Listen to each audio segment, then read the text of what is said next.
Kapkara Toyota Captiva 4'ümüz var dostlar sizlere. Maşinimiz 2012 yıl Captiva 4 bo'lgan. Polnisi orijinal narsalar bilan hamma yeri far, bumper, disklar, faroklar nacha originaldan qo'yilgan ekan do'stlarni. Tonirovka ruxsatlari bor mashinani. Qarqarasi yozda ketadi narsa. Bolalar ham yaxshi holatda. Original farlar orqasidan ham yana polnisi o'zgartirilgan.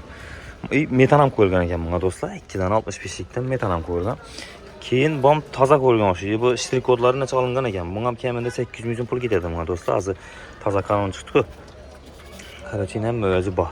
Tayyor mashinamiz 2012 yil 150 mingdan oshiqroq yurgan. Hozir ishlardan ko'rsataman sizlarga. Ustlari ham quzib bor, yaxshi için kirchka nalari yo'q mashinada. Chotki holatda turibdi. İşlerine qaranglar. İdeal sostoyaniyada turibdi mashinamiz. İyiminin nakitlarini tashlab turadi, siralisidan zo'rindan.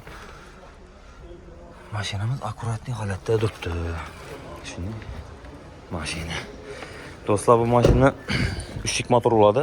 Metani bor, 2dan 65lik. Esiddi bo'lgan, Captiva 4. Bu mashinamiz do'stlar sizlarga bahosini 120 million so'mga qo'yib beramiz. Kimga qiziq bo'lsa, barter xizmati ham bor, kredit xizmati ham bor. Telefon olsa, pastda telefon bilan yozib qo'yamiz.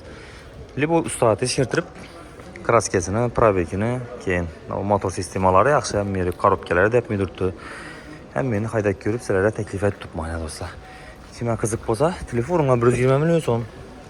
Menimcha 120 million so'm stoyishi. Meri akkuratli bo'lib turibdi. Chotki holatda. Do'stlar.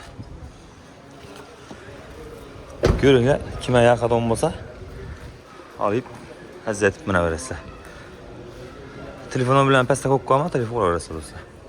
120 million so'm.